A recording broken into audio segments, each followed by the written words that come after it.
Buonasera a tutti, bentornati a Liberamente, variazioni e scorribande qui su Radio Libertà. Allora, stasera vorrei darvi un piccolo saggio, ma molto significativo, dell'autoritarismo dei buoni, del cattivismo dei buoni, della forma mentis, sì, profondamente totalitaria, in quanto forma mentis dei buoni con la B maiuscola. Il buono con la B maiuscola è tal Saverio Tommasi, giornalista di Fanpage, scrittore impegnato, espressione odiosa quando era riferita a Jean-Paul Sartre, figuratevi a Saverio Tommasi. È stato anche un attivista di quelli che erano a bordo della flottiglia, ovviamente, perché non ha perso occasione di iscriversi alla spedizione Radical per eccellenza, quindi era uno dei geni che voleva violare un blocco navale israeliano in una zona di guerra per inciso tra uno Stato democratico e una banda terrorista, e che poi è urlato allo scandalo perché questo stesso Stato non ha concesso al loro signore in spedizione di praticare questa operazione. Questo era un po' per inquadrare sommariamente il personaggio, ma il personaggio nelle scorse ore ci ha deliziato con questa osservazione sui suoi social. Stamani mi ha scritto un gruppo organizzato di studenti e studentesse della Bocconi.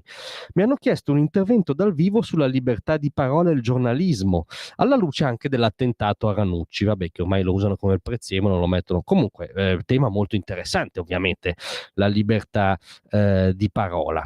La controparte, che aveva già dato la disponibilità, era Daniele Capezzone.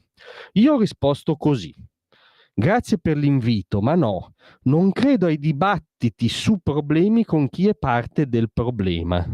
Quindi già qui se ne deduce che il direttore editoriale di un giornale che ha una linea diversa, che ha idee diverse, che scrive cose diverse da Saverio Tommasi è un problema per la libertà di parola. Cioè siamo già in una zona, come dire, illogica e scivolosa, ma poi lui lo esplicita chiaramente. Mi spiego, si spiega. Daniele Capezzone è direttore editoriale di Libero, uno dei giornali che considero responsabili della difficoltà di fare il mestiere che faccio in Italia. Quindi Saverio Tommasi fa fatica a fare il mestiere di giornalista perché in Italia vengono pubblicate testate che hanno una linea editoriale, uno sguardo culturale diverso dal suo. Quindi probabilmente Saverio Tommasi farebbe il giornalista meglio in Russia, o in Cina, o in Iran, no? Dove c'è una linea e tutte le testate, che poi si contano sulle dita di una mano, si adeguano a quella linea. Cioè, questo ci sta dicendo, no? E se è vero che non ho alcun problema a relazionarmi con chi la pensa molto diversamente da me, domenica ero a Predappio, per dire, sì, inciso, per spacciarci quel folklore residuale come sinonimo delle destre al governo, ma comunque scelgo di non farlo in un incontro pubblico dal vivo, dove anche soltanto la presenza legittima l'interlocutore. Cioè lui non va in questo evento della Bocconi perché non vuole legittimare l'interlocutore, cioè Capezzone, chi la pensa come Capezzone, immaginiamo noi proprio poveri ultimi, come dire, portatori d'acqua di un giornalismo che ha uno sguardo orientato nell'alveo del centrodestra, ebbene non siamo legittimati. Cioè la nostra esistenza di voci nel dibattito per quelli come Saverio Tommasi non è legittima e trovano anzi assurdo legittimarla. Quindi il fatto che esista un avversario politico, culturale, giornalistico, intellettuale, per loro è sinonimo di un nemico esistenziale che quindi non va legittimato ontologicamente, dicono quelli bravi, no? Quelli come Tommasio, forse un po' di più, non è proprio legittimato nella sua essenza.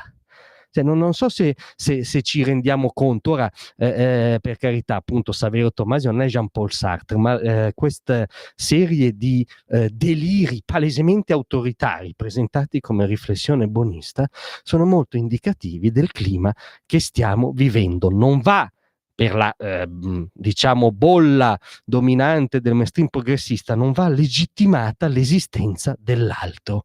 Ora mutatis mutandis, qui siamo scala a 0,1 nella farsa, quello che sto per dire è scala 100 nella tragedia, però neanche immaginiamo il gentiluomo che ha sparato a Charlie Kirk voleva legittimare l'esistenza dell'interlocutore delle sue idee. Oltreoceano andata in scena una tragedia, qua c'è la farsa quotidiana di tutti i Saverio Tommasi.